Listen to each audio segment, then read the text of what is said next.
Good day, everyone. We are from Sanhori National High School, Sanhori, Samar, and a grade 12 UCSP. We would like to represent to you about concepts, characteristics, and forms of stratification systems. And this is the module 3 of Understanding Culture, Society, and Politics. And before we proceed to our topic, we will introduce ourselves. And I'm BARRO. And I'm JHOANNE NOVELA. My name is SHEILA BORDEN. My name is DOROJA. BORDEN, LOID. And we are the DOROJA. This is part of your journey. We provided something for you to read and watch to deepen your understanding about our topic. Please read with comprehension to discover knowledge that will help you out in dealing with the next best of your quest. This topic may include the important details that you may insert in your mind, so you better focus and grab the opportunity that you have right now. This discussion may be short, but don't you worry.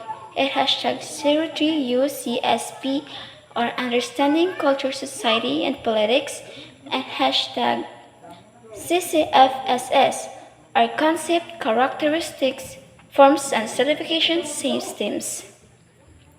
Because we will use all satisfied. So, alright na. We have heard some objectives that will help you out in dealing with our topic. The number 1 is identify the concept of stratification using a pyramid of social classes. The number 2, compare and contrast the characteristics of two forms of stratification systems using a Venn diagram. The number 3, identify social mobility and social inequality in understanding stratification system and sociological perspectives. And last but not the least, number 4, view stratification system as a way for social mobility and erosion of social inequality in that society.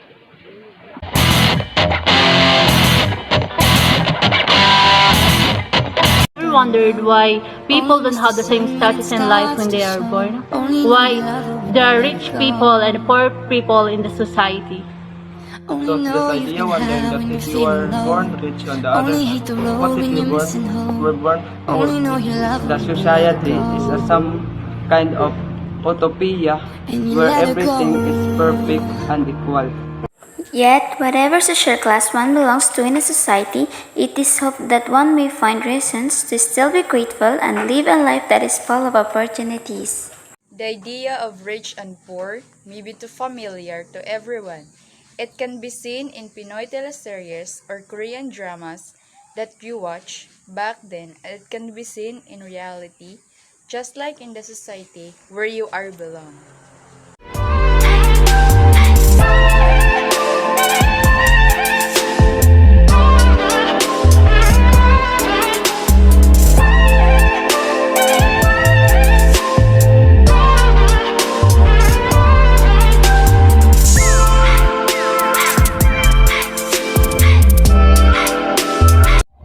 Let's proceed to the stratification system. What is social stratification system?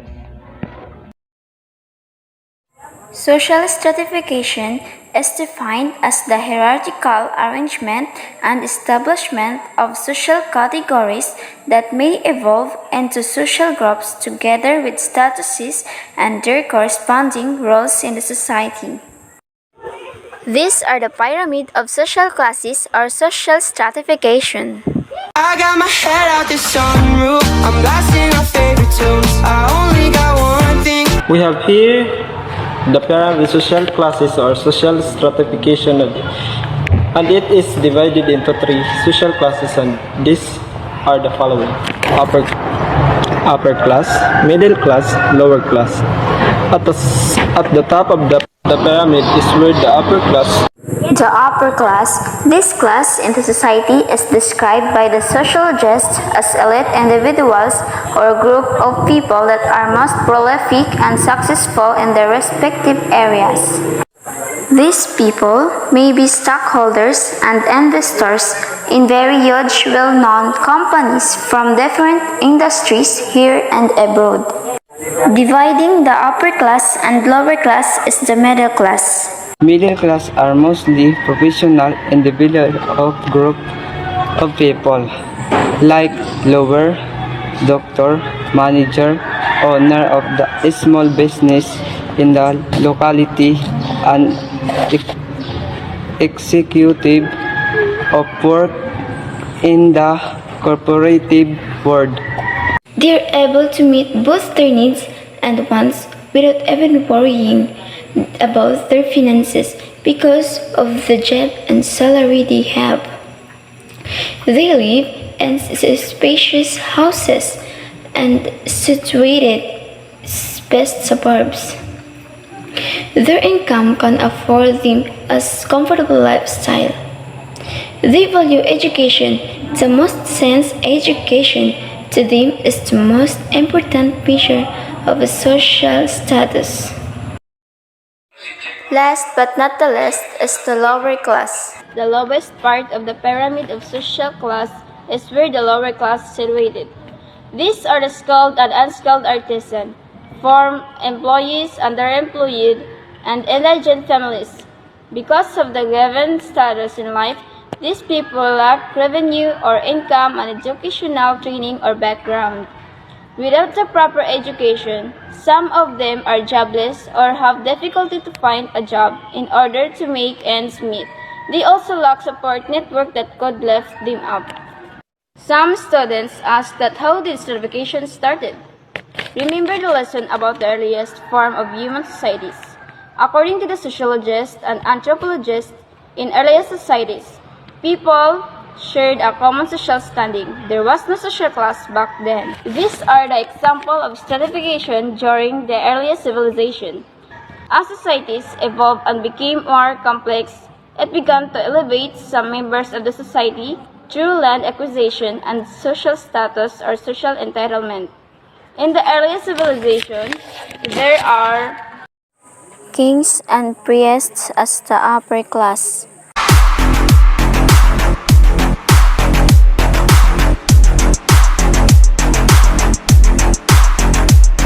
Scribes, merchants, and artisan, commoners as the middle class.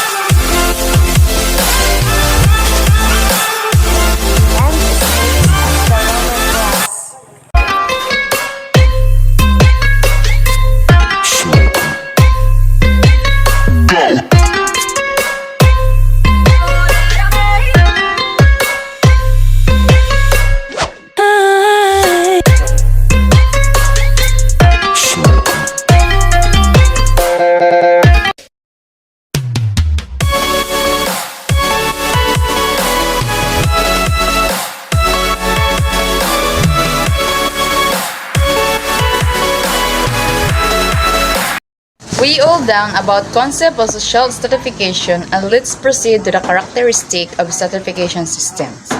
Imagine two extremely wealthy people. One of them inherited their acquiring it through the luck that comes with born to parents or owners of immense amounts of property and wealth, while the other person worked for what she had.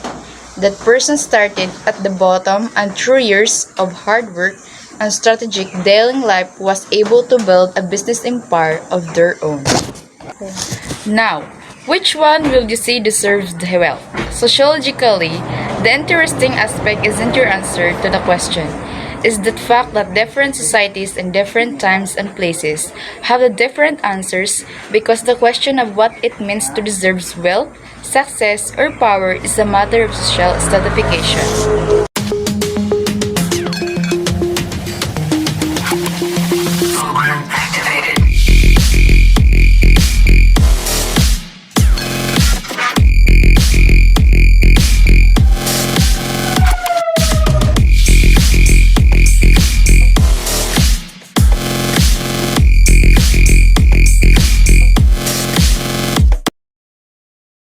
These are the four different characteristics of social stratification.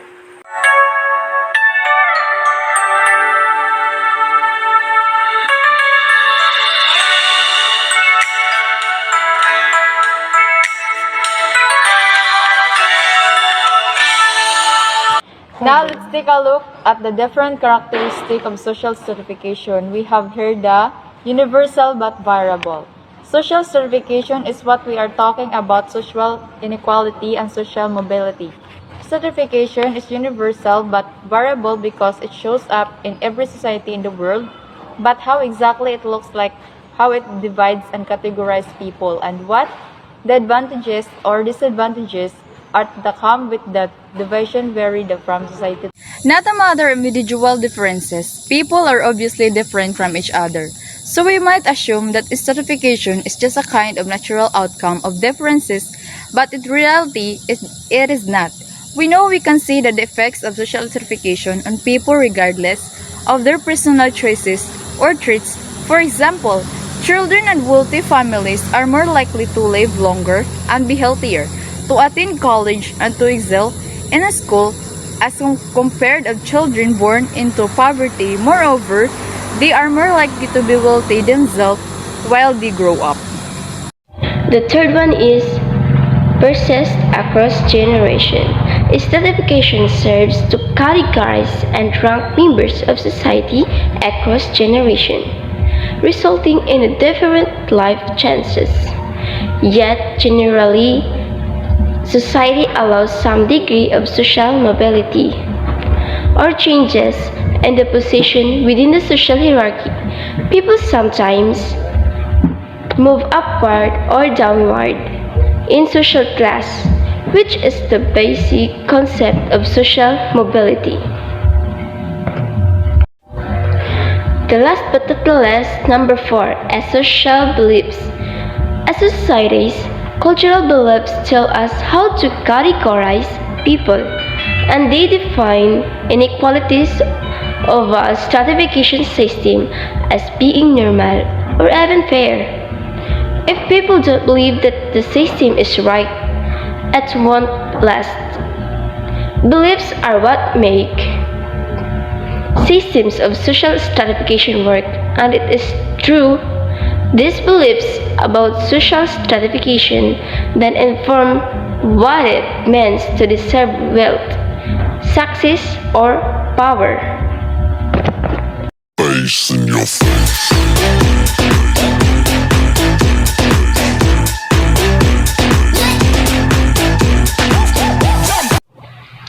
Let's proceed to the forms of stratification systems. The number 1 is closed system of stratification. Unjust caste systems is probably one of the best known forms of closed system of stratification. While it is a social system of decreasing importance, it still holds in parts of rural India and has a strong legacy across the country. The traditional caste system contains 4 large, called varnas. It consists of Brahmin or priests and academics in their native language. As placed at the top of the hierarchy followed the Kshatriya, or the rules or kings, warriors and administrators, then Vishaya, or merchants and landowners, and last is the Shudra, or the commoners, peasants, and servants. These are the ancient and just caste system.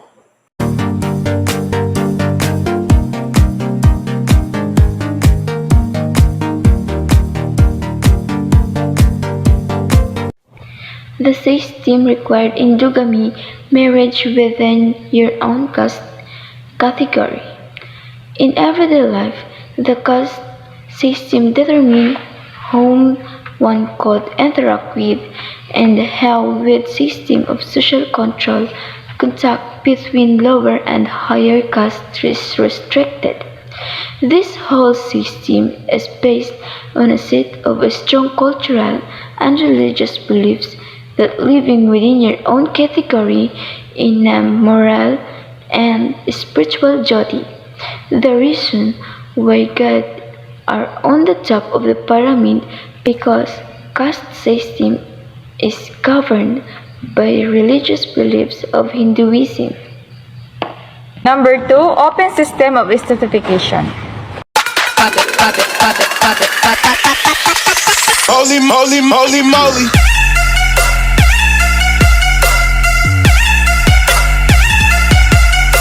Social stratification and sociological perspective.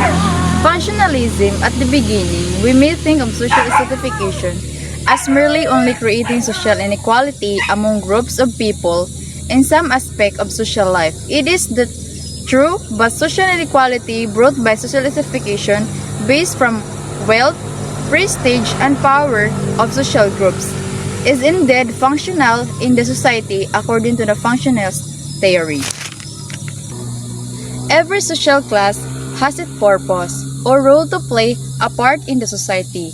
We can expect the owner of a certain business empire to do a construction works, but instead he will hire someone to do it for himself.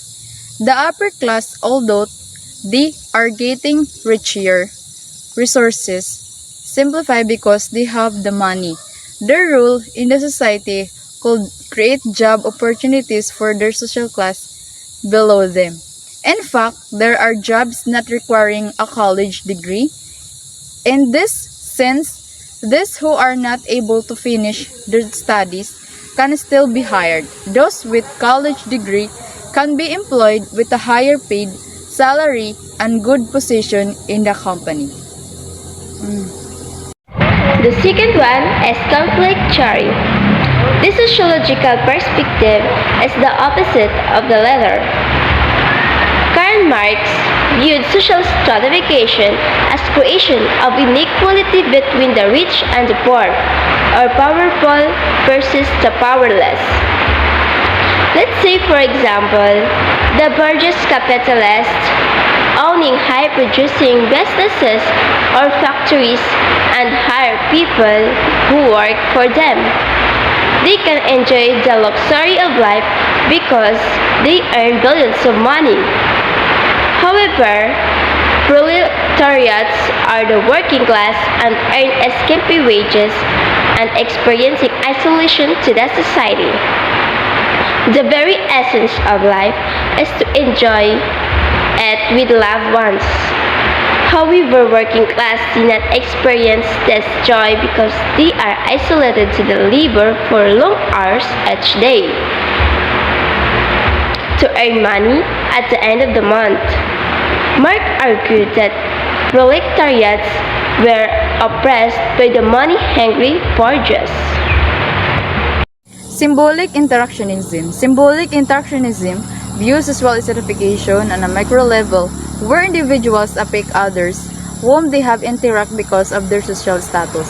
In most societies, people can only interact only to those with the same social class status. For an instance, it is rare for a royal prince or princess to marry a commoner because the commoner don't have the same class status as the royal prince or princess, but now there are royal marriage already break this tradition. And that's all the concept, characteristics, and forms stratification system. We have prepared some quiz that will test your knowledge about our topic.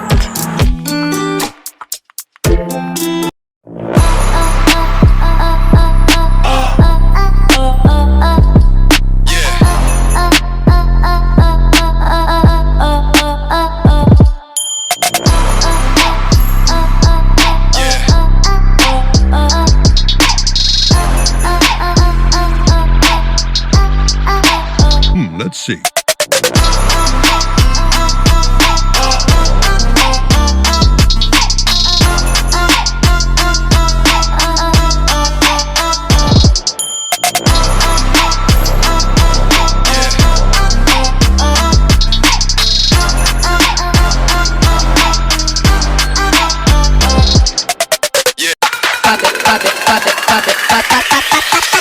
Holy moly, moly, moly.